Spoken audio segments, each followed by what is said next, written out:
Jewe umuronzi mu kirundi c'abarundi, umumana canke umusongore Patrice Ntafatiro, ndi n'iteka ntangere ryo kuguha ikaze ngo uze twizerane twizanye ikirundi c'abarundi. Iki cigwa ni c'icenda kikaba kibaye ica kabiri c'imigenzo mu ntambuko y'urupfu. Uno musi twiga imigigwa y'iy'umuntu yasandavye n'iyo kumufuba.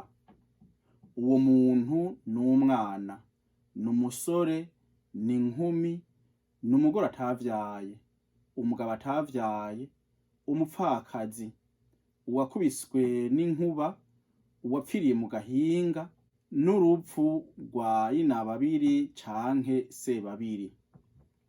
Intambuko ya mbere, intangamarara. Urazi neza ko narindi mu biganiro vyo gusoma no kwandika. Twari tugeze ku ndagizi zibiri. Nabihagaritse kuko ijuru ryubamye ku Burundi, aho nyine icubahiro umukuru w'igihugu c'u Burundi, umwubahwa Petero Nkurunziza asandabiye. Turacari mu kigandaro rero. Naho nambara impuzu zirabura gusa, kandi simvuza ingoma muri iki kiganiro. Hari abahora bambarira ngo nshira imbere ivy'intwaro vyitwa mu gifaransa politique mu biganiro vyanje vy'ikirundi c'abarundi. Nagomba ndabakurira inkoni ku gishitsi kuko jewe ndi umusongore canke umumana. Ico tuzira nukuba baniryo. Ivyo mvuga ndabivuga uko nshaka, nkabivuga ata muntu numwe nshaka gushimisha. Ivyo mvuga ndabivuga uko kuko namuka ku mwamira w'agacimbiri ka Rutonga ati ku mutumba wa Muremera wa Giheta umwami n'abagabo. Nkaba namuka kuri mawe Goderiva Binyongori na Michel ndi muri rwo. Nagira nkumenyeshe ko muri bino biganiro vy'imigenzo natanguye giturumbuka kubera umwubahwa ahwereye. Sinzomunuma na rimwe. Ngiriye ko nkuyagira ko uwo mwubahwa Petero Nkurunziza yatumye nambika umudari, yongera imfashanyo y'imiliyoni 3 z'amarundi. Abo barundi banka ko ndamuvuga mu kirundi c'abarundi nta numwe arampa n'ikingorongoro ca 50. None mwubahwa Petero Nkurunziza, urabandanya untunganirira aho uri. Ubwa mbere mu mico kama, umuzimu urafasha canke ugatera abasigaye. Nico gituma Karegwa yandika ati hakugwana n'umuzimu, wogwana n'umuzima. Ubwa kabiri muri Eklezia Gatolika nsanzwe sengeramwo, hari igisabisho citwa ndemeye ndemeye. Tuvuga duti ndemera isangira ry'aberanda. Nukuvuga ko abagiye mwijuru n'abari kw'isi turagumana kandi tugasabiranira. Naho bahagavye nati bibaza ko ari mwijuru yicaranye n'abamarayika hambavu y'abatagatifu arabona hano kw'isi abo bansi b'urukundo akongorera Imana Data ati ntibazi ico bakora. Intambuko ya kabiri, ugupfa n'ugufuba umwana. Umuhungu w'umwana n'utarahinduka ijwi, ataramera ubwanwa, ubwakwaha n'umuyange.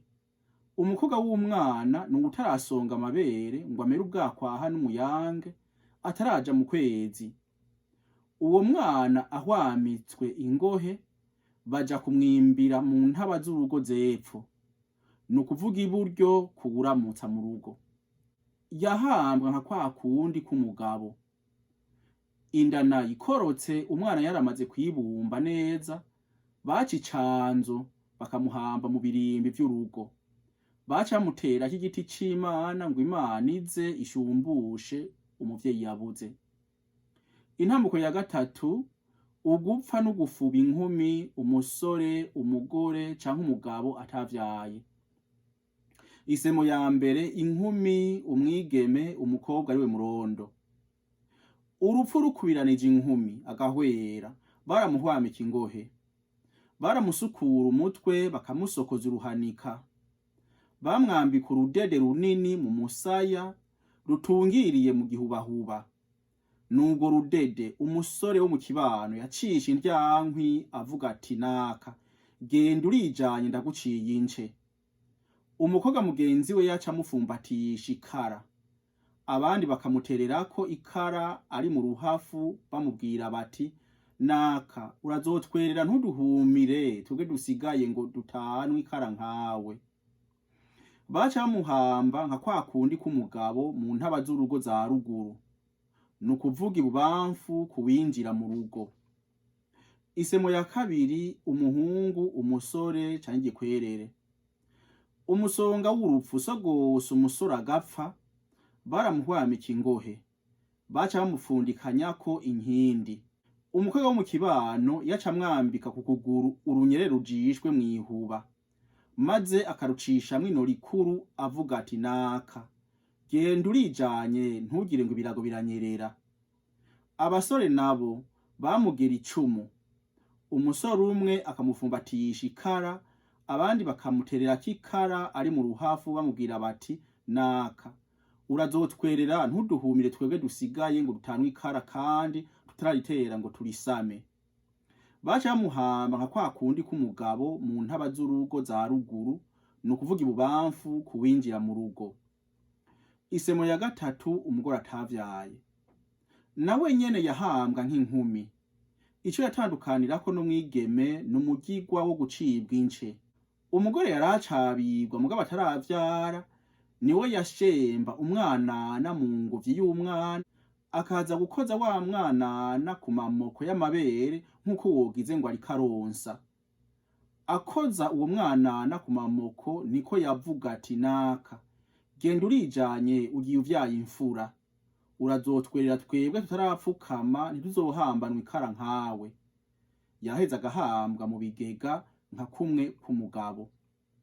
Isemo ya kane, umugabo atavyaye. Nawe nyene yahambwa nk'umusore.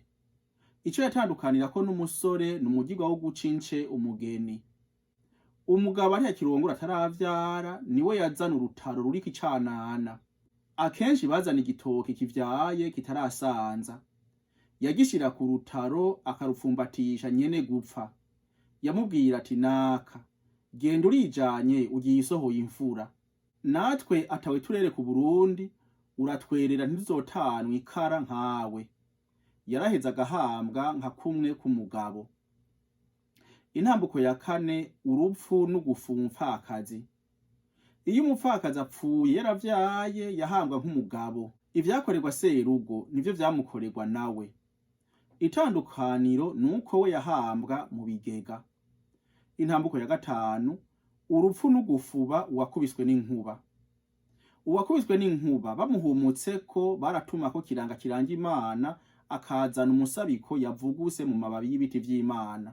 Inkambi z'uwo musabikwa akazimunega mu gikiriza avuga ati Imana yaguhamagaye giturumbuka, nigukangure usubize ibintu mu buryo hanyuma ushaka wipfire.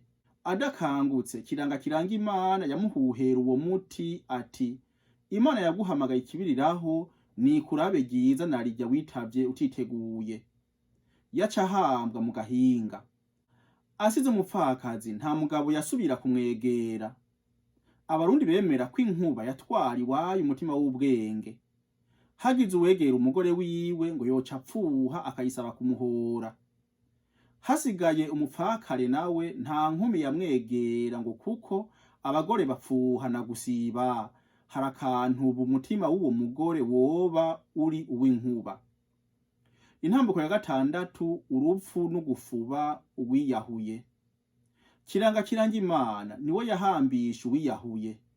Yabanza kuzunguruka urugo rw'iyahuye aruhumanura. Yarutotesha amazi aheza agiye. Yashika mu rugo ku kabuko. Amushikiriye yaramunigura. Bikavuga ukumukura umugozi mw'izosi. Hariho kunigura kwica gose no kunigura gukura umugozi mw'izosi. Akamujana hanze ku gicaniro, bagacana umucanwa bagaturira ico kiziriko. Bakamwokesha umwotsi w'ico kiziriko. Kiranga kiranga Imana yavuga ngo iyo guba gwa bigata yamufashe akiyahura nihunge kubw'Imana rukundo. Kiranga yaca amukubita ishami ry'umumanda avuga ngo umutima mubi ntuhuge ntuzogaruke. N'abariho bose baramukubita ngo bitandukanye n'umutima wo kwiyahura. Iyo nkoni nayo nyene yaraturirwa. Kiranga yaca amusabira umugisha ku Mana, bagaca baja kumuhamba mu gahinga. Batunze inka canke intungwa, Kiranga kiranga Imana yaca ashinga abantu bazoza kubaturukisha no gucuza inka. Mugabo nta kiziriko carangwa muri urwo rugo gushika ukwezi kose guhere. Intambuko y'indwi, iy'umunani, iy'icenda n'iy'icumi, urupfu rwa Murundi n'umukecuru.